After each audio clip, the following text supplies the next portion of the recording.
Let's talk about one of the most emotionally charged subjects there is, abortion, but in an unemotional way.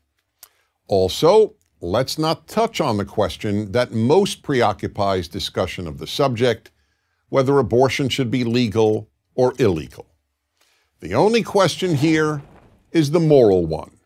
Is ending the life of a human fetus moral? Let's begin with this question.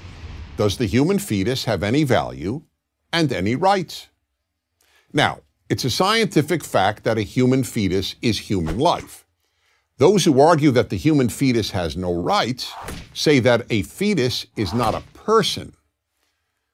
But even if you believe that, it doesn't mean the fetus has no intrinsic value or no rights. There are many living beings that are not persons that have both value and rights.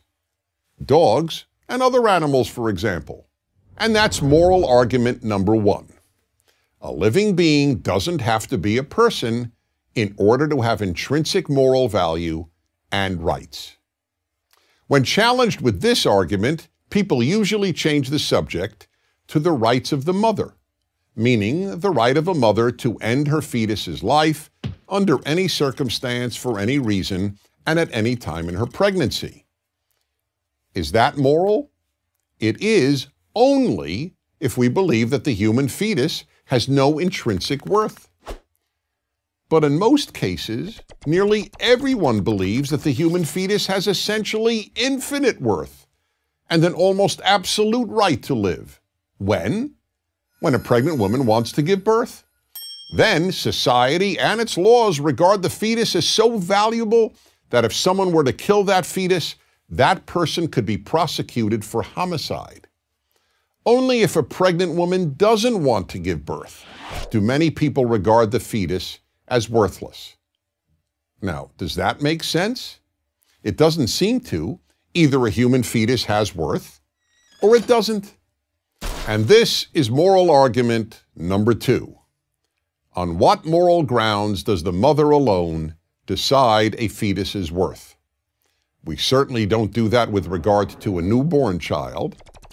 It is society, not the mother or the father, that determines whether a newborn child has worth and a right to live. So the question is, why should that be different before the human being is born? Why does one person, a mother, get to determine whether that being has any right to live? People respond by saying that a woman has the right to control her body. Now, that is entirely correct. The problem here, however, is that the fetus is not her body. It is in her body. It is a separate body. And that's moral argument number three. No one ever asks a pregnant woman, "How's your body?" when asking about the fetus. People ask, "How's the baby?" Moral argument number four. Virtually everyone agrees that the moment the baby comes out of the womb, killing the baby is murder. But deliberately killing it a few months before birth is considered no more morally problematic than extracting a tooth. How does that make sense? And finally, moral argument number five. Aren't there instances in which just about everyone, even among those who are pro-choice, would acknowledge that an abortion might not be moral?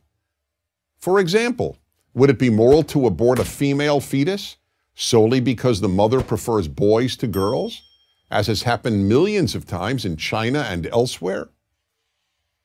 And one more example. Let's say science develops a method of determining whether a child in the womb is gay or straight. Would it be moral to kill a gay fetus because the mother didn't want a gay child? People may offer practical reasons not to criminalize all abortions. People may differ about when personhood begins and about the morality of abortion after rape or incest.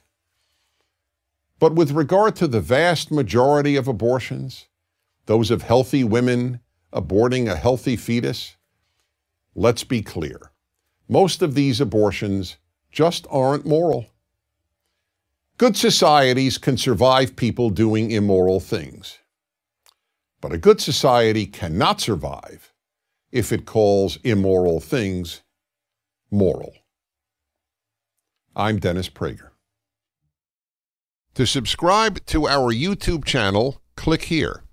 To help keep our videos free, donate here.